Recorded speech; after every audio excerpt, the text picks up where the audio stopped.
வணக்கம். நம்ம சேனலுக்கு தொடர்ந்து ஆதரவளித்துக் கொண்டிருக்கும் நல்ல உள்ளங்களுக்கு நன்றி. அண்மையில போதைப் பொருள் விஷயத்துல ஒரு துணை நடிகர் ஒருத்தர் ஒரு லேடி கைதானாங்க. அதனைத் தொடர்ந்து இன்னும் 2 பேர் கைதானாங்க. இந்த நெட்வொர்க் அப்படிங்கிறது இப்போ ஒரு பெரிய பூதாகரமா இருக்கு. ஏன் இத அதிமுக கையில எடுக்கல அப்படின்னா, ஏற்கனவே உங்களுக்கு தெரியும். குட்கால ஏற்கனவே விஜயபாஸ்கர் மேலயும், ரமணா மேலயும் சார்ஜ் ஷீட் போட்டு அங்க ஐஏஎஸ், ஐபிஎஸ் அதிகாரிகள் மேல குற்றம் சாட்டிட்டாங்க. அப்ப இன்னைக்கு இருக்கக்கூடிய சூழ்நிலையில கொஞ்ச நாளைக்கு முன்னாடி ஜாஃபர் சாதிக்க வச்சு திமுகவை டேமேஜ் பண்றதுக்கு நிறைய வேலைலாம் பண்ணாங்க. இதுவரைக்கும் பெருசா ஒரு ஆதாரத்தை கண்டுபிடிச்சு திமுகவுக்கும் அதற்கும் தொடர்புன்னு சொல்ல முடியல. ஒன்றிய அரசு தான் பண்ணிட்டு இருக்காங்க. ஏன் பண்ணிட்டு இருக்காங்கன்னு தெரியல. ஒரு பக்கம் இப்படி போயிட்டு இருக்கும்போது சமீபத்தில் இந்த பார்ட்டி வச்சு பெரிய நடிகர் எல்லாம் ஒன்று கூடி ஒரு பார்ட்டி வச்சிருக்காங்க. அது ஒரு முக்கிய நகரத்தில் வச்சிருக்காங்கங்கிற தகவல் ஒரு பெரிய பரபரப்பா இப்போ ஓடிட்டு இருக்கு. ஏன்னா அந்த லேடிகிட்ட அந்த பெண்கிட்ட ஏற்கனவே அவங்க வாட்ஸ்அப் குரூப் வச்சு நிறைய பேர்கிட்ட விற்றுருக்காங்க. இதில் பார்த்தீங்கன்னா அவங்கன்னு இல்லாமல் பலதரப்பட்ட பேர் சம்மந்தப்பட்டிருக்காங்க.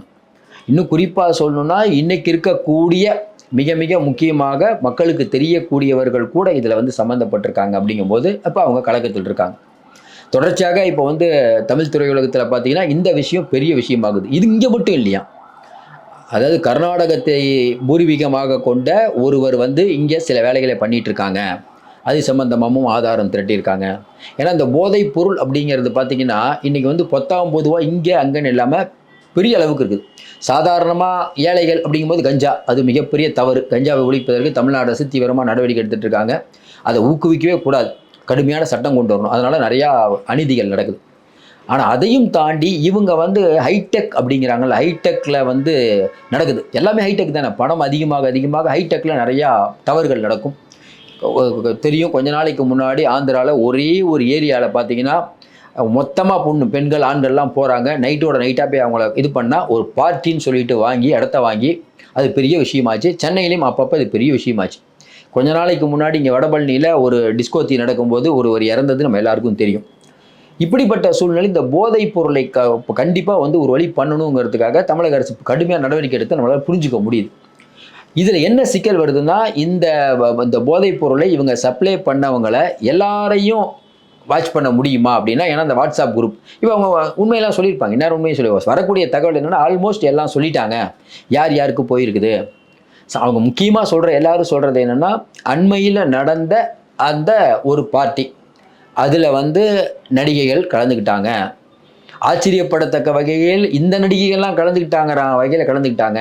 ஆனால் எல்லாரும் போதைப் பொருள் நடந்ததா இல்லை அது வேற மாதிரியான பார்ட்டியா அப்படிங்கிற கோணத்தில் விசாரிக்குது. ஏன்னா கிணறு விட்ட பூதம் கிளம்புதல் அந்த மாதிரி இவங்க உன்னை விசாரிக்க போனால் பல தகவல்கள் வருது. எப்பயுமே என்னென்னங்க, ஒரு சின்ன ஒரு விஷயம் நடக்கும், அது வரைக்கும் மற்ற தவறுகள்லாம் கண்டுக்க மாட்டாங்க. ஆனால் இது போகும்போது ஏங்க இந்த மாதிரிலாம் நடக்குதா, நம்ம போதைப் பொருளுக்குன்னு போனால் பல விஷயங்கள் வருதான். அதில் இப்போ என்ன அதிர்ச்சினா, போதைப் பொருளுக்குன்னு போய் இதில் பலதரப்பட்ட பேர் சம்மந்தப்பட்டிருக்காங்க. போதைப் பொருள் மட்டும் இல்லைங்க, இதில் சொல்லவே நான் கூசக்கூடிய அளவுக்கு சில விஷயங்கள்லாம் நடக்குது. இதெல்லாம் இப்போ வெளிவந்திருக்கு. இதனால் என்னென்னா இப்போ நம்ம திரையுலகத்தை தாண்டி இதில் தொழிலதிபர்கள் வட்டத்திலும் போகுது. திரையுலகம், தொழிலதிபர்கள், இது பணம் வைத்திருக்க பெரும்பாலானவர்கள். அப்படின்னா என்னென்னா, இன்றைக்கி சமுதாயத்தில் நம்ம சில பேரை நம்ம பார்க்குறோம், இவங்கள மாதிரி வாழணும் அப்படின்னு நினைப்போம். ஆனால் அந்த மாதிரி இருக்கவங்க சில செய்கைகள் பண்ணும்போது அவங்களுடைய மரியாதையை நமக்கு ரொம்ப இறங்கிடுது. இன்றைக்கி இருக்கக்கூடிய சூழ்நிலையில் இந்த போதைப்பொருள் கலாச்சாரம் அப்படிங்கிறது தமிழ்நாட்டில் ரொம்ப ஊடுருவிச்சின்னு தொடர்ந்து சொல்லிட்டு இருக்கிறது யாருன்னா, நம்ம எடப்பாடி பழனிசாமி சொல்லுவார், அன்புமணி ராமதாஸ், திருமாவளவன்லாம் சொல்லுவார், திமுக நடவடிக்கை எடுக்கிறோன்னு சொல்லிட்டு இருப்பாங்க. ஆனால் இந்த விஷயத்தை பொறுத்த வரைக்கும், போதைப் பொருள் விஷயத்தை பொறுத்த வரைக்கும் யாருக்கும் மாற்று கருத்தில் ஒழிக்கணுட்டு. ஆனால் ஏன் அதிமுக அமைதியாக இருக்குது அப்படிங்கும்போது நம்ம ஏற்கனவே சொல்லிட்டோம், அவங்களுக்கு ஏற்கனவே அந்த சிக்கல் இருக்குது. அதையும் தாண்டி இந்த விஷயம் திமுகவுக்கு ஒரு நல்ல பேர் கிடைக்கக்கூடியதாக அமையும்னு சொல்கிறாங்க. ஏன்னா அவங்க ஓரளவுக்கு பண்ணிட்டாங்களாம். நெட்வொர்க் யார் யார் என்னென்ன பண்ணுறாங்க, எங்கேருந்து சப்ளை ஆச்சு, அதை எங்கே வச்சு விநியோகம் பண்ணுறாங்க.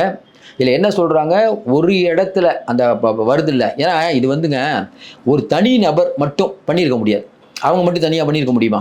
ஏற்கனவே தெரியும், ஒரு சமீபத்தில் பார்த்தீங்கன்னா ஒரு பெண் அவங்களுடைய அறையிலேயே வச்சு விற்றாங்க. அது பெரிய விவாதமாச்சு. அவங்களாம் எப்படி சப்ளை ஆகுது? ஐடி கம்பெனியை குறி வச்சு பண்ணுறாங்க. ஐடி கம்பெனியில் இருக்கிறது யார்? சாதாரண மக்களா? அவங்களும் நடுத்தர மக்கள் தான். ஆனால் அவங்க சம்பாதிக்கும் போது அவங்கள, அதாவது என்னென்னா, நைட்டு நிறையா நேரம் ஒர்க் பண்ணுங்கிறதுக்காக அந்த போதை பொருள் சப்ளை பண்ணுறாங்க. சில பேருக்கு இது அதாவது இதோடைய வீரியமே தெரியாமல் அடிக்ட் ஆகிடுறாங்க. அடிக்ட் ஆன உடனே பார்த்தீங்கன்னா மனநலம் பாதிக்கப்பட்டு எல்லா விஷயமும் நடக்குது. இந்த போதைங்கிற கலாச்சாரம் நம்ம எல்லாரும் சொல்கிறோம், எல்லா நடிகைகளும் சிஎம் ஆகட்டும், துணை முதல்வராச்சர் ஆகட்டும், எடப்பாடி எல்லாமே சொல்கிறது ஒன்று தான், போதையை ஒழிங்க. ஆனாலும் இன்னும் இருக்கிறதுக்கு காரணம் என்னென்னா இங்கும் சில ஓட்டைகள் இருக்கிறது. இப்போ இந்த விஷயத்தை பொறுத்த வரைக்கும் அதாவது இதை வந்து அந்த அந்த அந்த நடிகர்கள் சொன்ன அவங்களுக்கு கலக்கத்தை ஏற்படுத்திக்குது, அவங்க மாட்டுவாங்கன்னு சொல்ல. ஆனாலும் இது ஒரு பெரிய நெட்வொர்க்கை முளையிலேயே கிள்ளி எறிஞ்சிருக்காங்கன்னே சொல்கிறாங்க. இது வந்து என்னென்னா அந்த வாட்ஸ்அப் குரூப் அப்படியே முடங்கிருச்சு, அப்படியே க்ளோஸ் ஆகிடுச்சுங்கிறாங்கல்ல, அந்த மாதிரி ஆகிடுச்சு. இது ஒரு விதத்தில் மகிழ்ச்சி தான். ஏன்னா எல்லா இடத்துடைய வேரையும் சின்ன சின்ன வேரெல்லாம் வெட்டிங்கன்னு வச்சுக்கோங்க. நம்ம இன்னொரு பொறுத்த வரைக்கும் நம்ம என்ன நினைக்கிறோம்னா, யார் யார் பயன்படுத்தினா அவங்கள பற்றி புள்ளி வரம் எடுத்து அவங்கள வெளியில் கொண்டு வருது, அது நமக்கு உடன்பாடு இல்லைங்க. ஒரு தவறு பண்ணிட்டாங்க, இப்போயாவது உங்களுக்கு எச்சரிக்கை. இனிமேல் என்ன பயப்படுவாங்கல்ல, ஐயோ நாளைக்கு யாராவது ஒருத்தர் மாட்டா நம்மளுடைய பயந்து பயந்து பண்ணுவாங்கல்ல. நீ வெளிப்படையாக பண்ணுறது பிடிக்குது, பயந்து பயந்து பண்ணுறது. அந்த வகையில் திமுக அரசுக்கு ஒரு பாராட்டு தான். இன்னும் இதை கண்ட்ரோல் பண்ணுன்னு தான் சொல்கிறோம். இது பத்தாது, இன்னும் கொஞ்சம் நெஞ்சம் நிறைய பேர் இடத்துல இருக்குங்கிறாங்க, அதையும் பிடிங்கன்னு தான் சொல்கிறோம். இப்போதைக்கு இது வந்து தமிழ் திரையுலகத்தில் ஒரு பெரிய ஒரு ஷேக் ஆயிருக்குன்னே சொல்லலாம். ஏன்னா அந்த பார்ட்டியை பற்றி தான் இப்போ நிறைய பேர் பேசிகிட்டு இருக்கிறதா சொல்கிறாங்க. ஏன்னா கீழ்மட்டத்தில் இருக்கவங்க 100, 200 அதே பெரிய விஷயம். பஸ்ஸெல்லாம் பாருங்கள், இலவச பயணத்தில் பெண்களுக்கு அது பெரிய விஷயமாகுது. ஆனால் கோடிகளில் பிறலக்கூடிய ஒரு பெரிய கூட்டம் இருக்குது, அவர்களுக்கு இதெல்லாம் ரொம்ப சர்வசாதாரணம், பெரிய எடுத்து விஷயங்கிறாங்கல்ல. ஆனால் உடம்பையும் கெடுத்துக்கிட்டு நாட்டில் இருக்கக்கூடிய அவங்கள வாழ்க்கையும் எடுத்துக்கும் போது ரொம்ப கஷ்டமாகுது. இது முளையிலேயே கல்லீர வேண்டும். அந்த வகையில் இப்போ வந்து கோலிவுட்டில் இது பெரிய பிரச்சனையாக ஓடிட்டு இருக்குது. பொறுத்திருந்து பார்ப்போம். மீண்டும் சந்திப்போம். நன்றி, வணக்கம். உங்களுக்கு இந்த வீடியோ பிடிச்சிருந்துச்சுன்னா லைக் பண்ணுங்க அண்ட் உங்களோட கருத்துக்களை கமெண்ட் பண்ணுங்க. மறக்காம சப்ஸ்கிரைப் பண்ணுங்க.